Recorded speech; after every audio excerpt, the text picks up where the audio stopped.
Hey everyone, it's Luke here. Today I'm going to be talking to you guys about 12 things that I miss about Seoul. I was actually originally going to talk about my study abroad exchange over the summer, but I decided that I needed to ask you guys what you want to know about it. So in the meantime, please leave some questions down below asking me what you'd like to know about studying abroad in Seoul, South Korea. Specifically, I was at Yonsei University for a 6-week summer program, so if you're looking into something like that, I'd be happy to try and help you figure things out. But for today, we're going to be getting into things that I miss about Seoul. The first thing, and it's pretty obvious, is that I do miss a lot of the food in Seoul. I am a little bit of a picky eater, so I have to say I'm kind of 50-50 when it comes to Korean food, but there are so many good things that I miss about it. It just kind of feels like you get a genuine and different experience at every restaurant that you go to. It's not like here where things are kind of cardboard cutouts of each other like chain restaurants. Even a lot of the Western style of food in Seoul is better than the actual Western food here. At the very least, it's more interesting. Like there was an Italian Korean fusion restaurant that I went to that I thought was super cool. Anyway, what I'm trying to say is the restaurants don't feel as mass-produced as they would over here. The second thing on my list that I miss about Seoul is the really convenient and efficient subway system that they have. It operates in 4 different languages: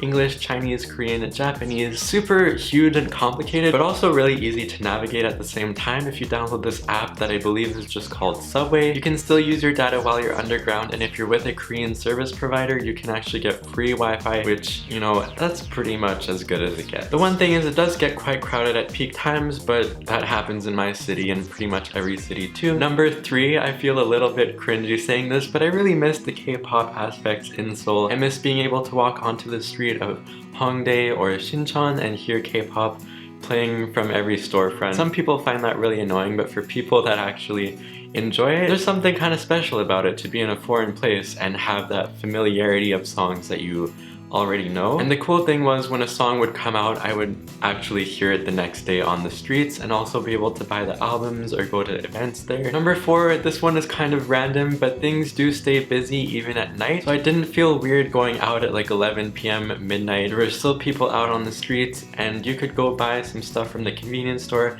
at any time without being frowned upon. So for people who enjoy staying out late, that's a pretty nice thing to have. And I would say like there are still a lot of things that do close. If you're just wrapping up a late night out, you can go head to a restaurant that's still open and it's cool, you know, you can do that. Number 5 kind of ties into the last point that I was making, but since there are so many people out on the streets late at night and it's a fairly densely populated area, you feel much safer because there's always eyewitnesses around you if something bad were to happen. But the thing is, bad things never really happened, at least to me, because no one has the guts to do something when a dozen people are watching. Things would still be lit up and I'd have a place to go into if I felt like I was in danger. So overall, I just feel like it's a safer city. Number 6, getting into a little bit of adult territory here, so I apologize to the underage people that think I'm pure.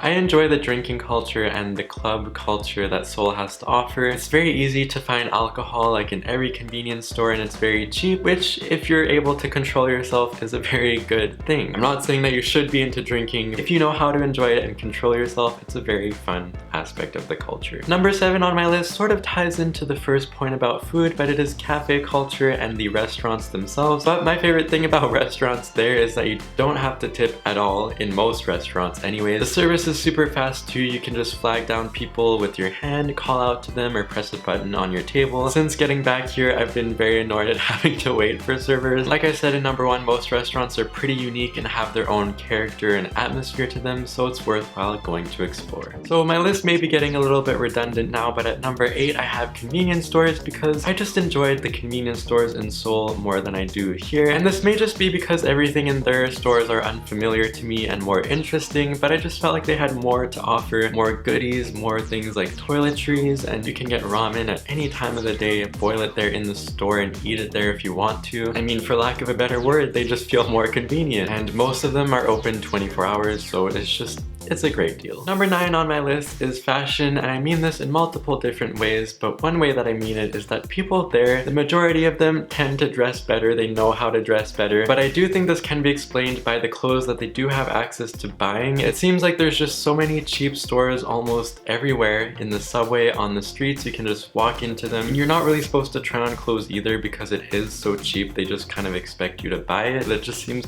much easier to be stylish in Seoul.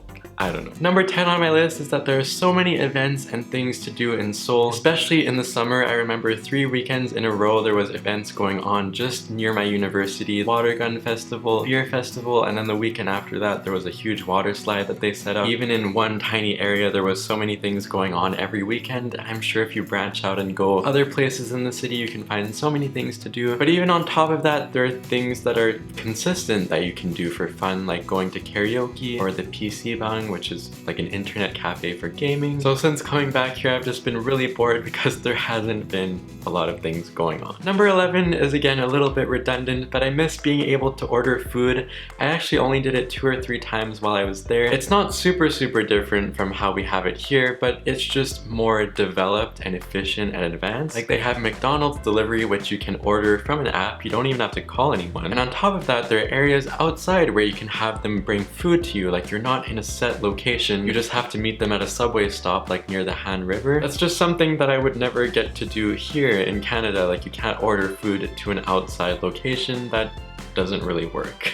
And last but not least, this is kind of a general category, but I just miss the people and the culture there. It's just very rewarding and satisfying to go out and learn something new every day and be able to practice Korean. And I do have some friends there that I miss. There's just something about the way that Korean people hang out that's different from the way that Western or that Canadian people hang out. And like I said, there's so many more things to do there and ways to enjoy them. And it's something that I miss about being in Seoul. So of course you can find a lot of the things on my list in other areas in Korea, but my experience personally was in Seoul, so I just wanted to address it in that way. Coming to the end of my list, I realized that a lot of these things were obvious and you probably already know them, but it was just a general video that I felt the need to make. And like I said, I do want to talk more about my study abroad experience at Yonsei University, so leave some questions please about that down below and I will try to answer those for you next week. Anyway, I hope that video was informative or interesting to you. Have you been to Seoul? Do you feel the same way about some of these things, or is it something that you want to do in the future? Look forward to hearing from you guys, and as always, stay awkward. See you next time. Bye!